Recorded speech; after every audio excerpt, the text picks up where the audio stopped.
I would have so many friends if I lost my respect and my confidence. I would have so many more friends if I held back the truth and I just gave out compliments. Motocross games tier list. So I've not seen anybody else out there do this yet. For specifically motocross games, I've not seen any of the other big motocross gaming YouTubers do this or anybody else.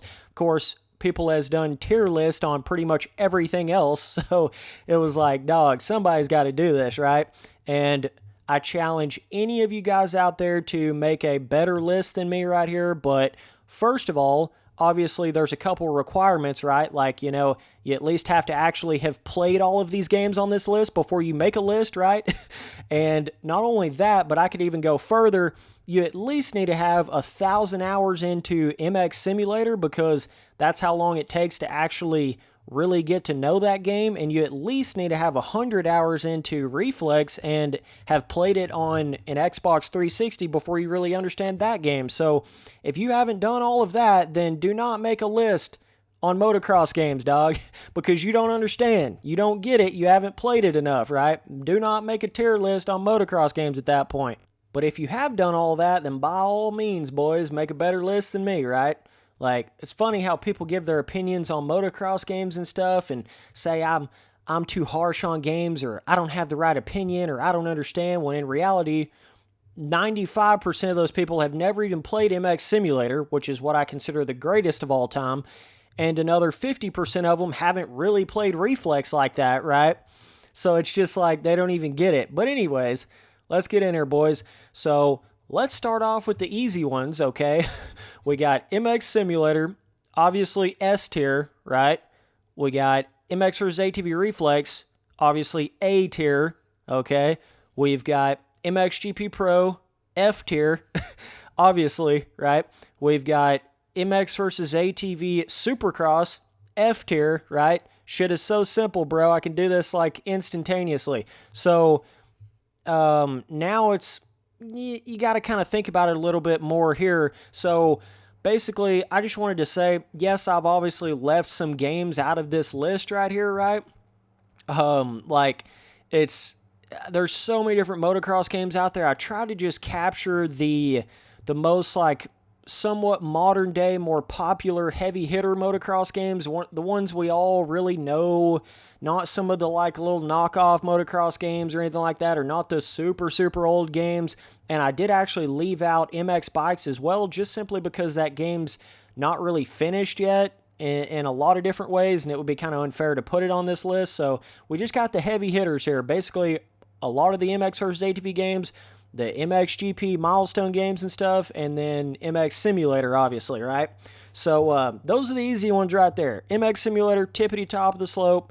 Reflex, one level under that, and then you've got MXGP Pro, MX vs. ATV Supercross, complete bottom of the barrel. Like, worst games ever, right? Okay, so now we can kind of work up the ladder from here. I may have to reposition some of this once I get through it a little bit, right? Sometimes that's kind of what you do with it. But so basically, let's go MXGP E tier, right? So one step up from the very bottom shitter hole. Then let's go MXGP2, MXGP3, right? Something like that, maybe. Maybe something like that. And of course, it's all in these games for their time, right? Like, for instance, you're not going to be able to directly compare like MX versus ATV Unleashed from way the hell back then to, MXGP Pro nowadays. You can't like directly compare things. It's all in how good they were for their time, their replayability, their longevity, how long they lasted, how fun they are to still go back and play, the gameplay, the physics, the graphics. It's everything combined, you know what I'm saying? So I just want to make that clear. Like, if you see me put an old motocross game way above a really new motocross game and go, what the fuck, Spencer?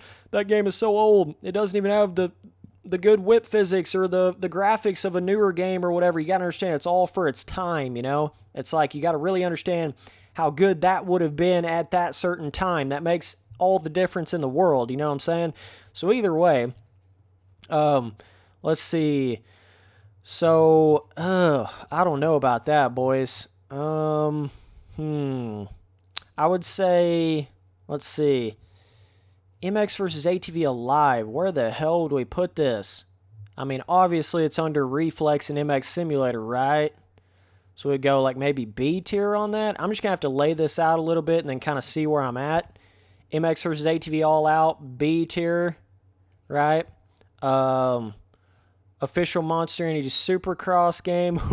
Boys, you get ready to get feisty in the comments or what? Where are we going to go, boys? We going below F or we going above S? Where are we going? Oh, God. See, the Unleashed and the Untamed, those are going to be a little bit tricky because I'm trying to figure out for their time.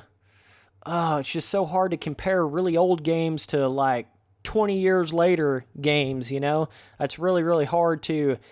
I guess I could go somewhere in the neighborhood of like, I don't even know, dog. I mean, I hate to even do this because they're so much older that it's hard to kind of put them in a certain, damn, they could like go any, Unleashed and Untamed could just go anywhere around here, honestly.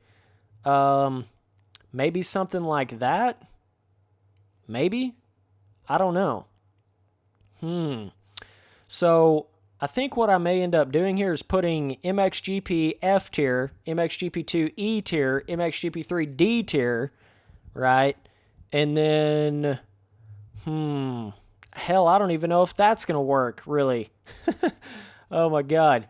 She's getting a little tight here, boys. I mean, I would honestly say the first official Monceu Supercross game, C tier, average. Right on the middle line average, dude. You could almost do like this number right here, right? You could almost do this shit where it's like all that MXGP Pro, MX vs. ATV Supercross, MXGP the first game, all F tier, MXGP2, MXGP3 E tier, even though I would say MXGP3 is probably a little bit better, right? And then official Monceu Supercross game, D tier. Official Monceu Supercross 2 game, C tier. Trying to figure out if that's exactly how I want it. But the easy ones, the no questions asked ones, if you really know motocross games, right? And the thing about it is, most of you guys aren't even hardcore enough to really know motocross games. Like, you've not played them enough, you don't really understand. You think you do, but you don't. Like, that's just the truth of it. Most of you guys out there going to be typing in the comments, giving your opinions like, what the hell, how'd you put this there, whatever. You've never even played MX Simulator. You have no idea what the hell's going on with that game. And I consider it the greatest ever. It hands down, no question, has the greatest on-the-bike feeling ever, right? MX Simulator, no question about it, dude. It feels like a real-life dirt bike in a virtual world. There is none of these other games even come close to capturing that compared to MX Simulator, right? None of these other games even come close. Either way, and then as far as like, I know Unleashed was an absolute beast. Like, I get it. I know. It's just so tough. Man, and I don't know. I'm kind of torn, but I think this is somewhat closer to how I would put it all. Because, I mean, I look at it at how much would I want to go back and play whatever game? How much do I want to play whatever game, right? MX Simulator, obviously number one. I want to play that game every single day. Reflex, I could damn near play that game every single day. And then it kind of goes down a tier from there. Alive, I could play it here and there. All Out, I can play here and there. Untamed, I can play here and there. Unleashed, I can play here and there. And then when you get down another tier to Supercross 2, it's like, I mean, I could play this game like maybe once a week, you know what I'm saying? Maybe once a month even, right? And then you get down to like the first Supercross game, I could play that game like once every 3 months or something like that, you know what I mean? Then you get down here, down to the E ones, I could play those like once a year, and then you get down to the F ones, I don't ever want to play these ever again, right? So that's kind of the way I put all this. I mean, it's just tough.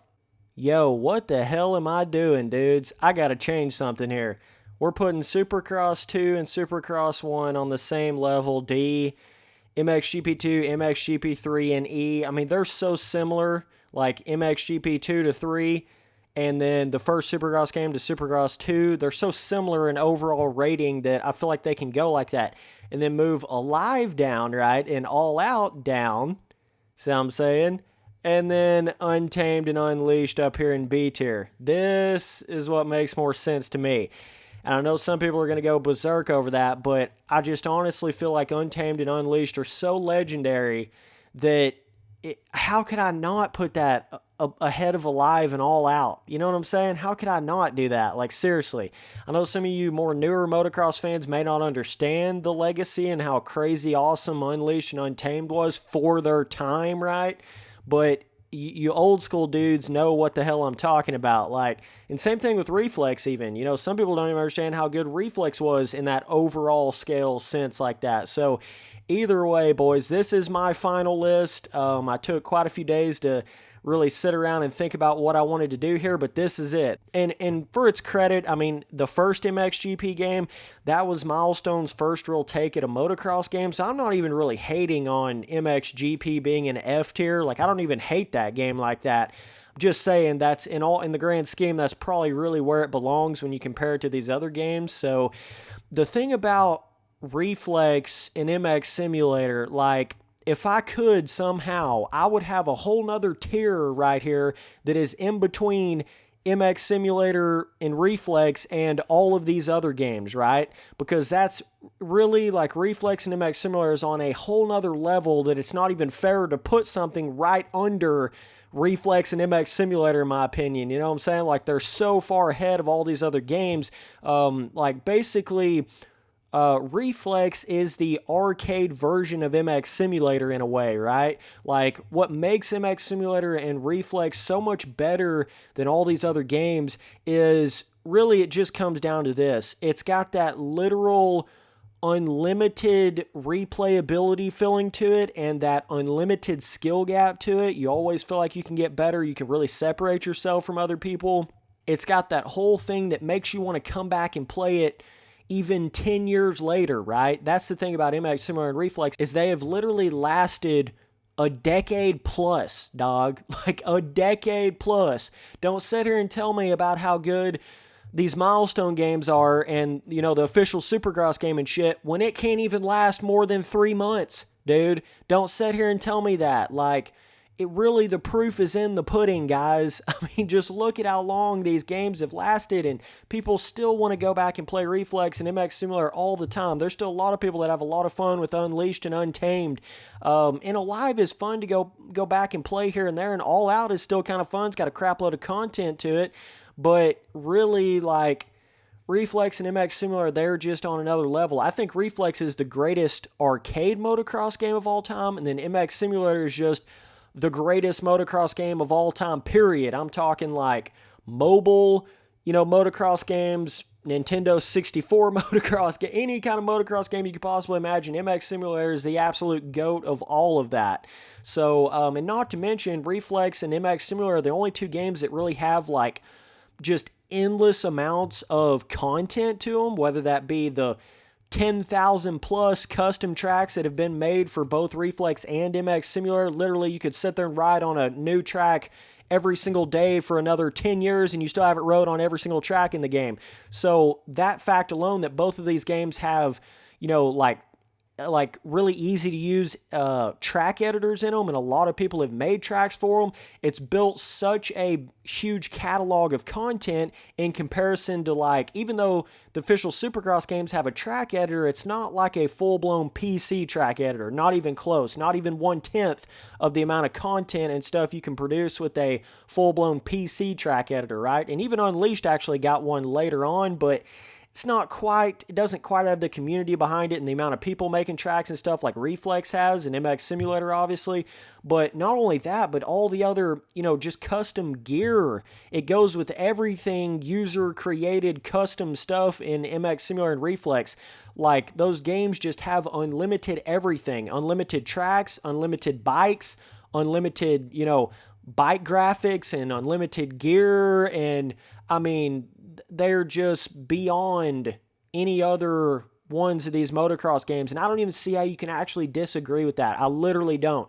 I don't even see how that's even, like, logically possible to disagree with that, because it's better in the skill gap and replayability. If you've actually really played MX Simulator and Reflex, you would know that. Now, if not, of course, you wouldn't understand that, like a lot of you guys are. In the content, right? It just blows all of these other games completely out of the water, man, especially when you get down here to some of these games that only have one kind of racing, like a game that just has Supercross tracks on it or a game that just has Motocross tracks. That doesn't even come close to competing with something that's got Motocross, Supercross, Trail, Enduro, Hill Climb, Omnicross, freestyle courses, literally hybrid tracks, Supermoto tracks, 50cc tracks. I mean, the amount of crap that you can do in Reflex and MX Simulator is unfathomable. It's just unimaginable. I mean, literally, Reflex and MX Simulator could last another 10 years, and it would not shock me at all. Now, I think it might be a little bit harder for Reflex to really last that long, especially if the next MX versus ATV game is like on Reflex's level, right? But it's not going to shock me at all for MX Simulator to last another 10 years, right? Because I don't see anything else really coming super close to it anytime soon. I mean, they're just not. And if you really understand motocross games, you will understand this tier list right here. So either way, this is my final list, right? Just letting you guys know, if any other dudes make a video on like motocross game tier list, this is my final list right here. I'm not going to change this at all, okay? I know I got a lot of new fans coming in. I appreciate all the support, and I also appreciate all the old school fans still sticking around. This is a really cool video right here. I feel like this is going to be one of those videos I go back and look at like 3 years from now and be like, oh yeah, dude, I remember when I made that video. That was sick, like a legendary old school Spencer Turley video, so it's pretty cool. But either way, boys, been a heck of a run. We're going to keep on going. We're going to keep on doing it. Nobody can stop me.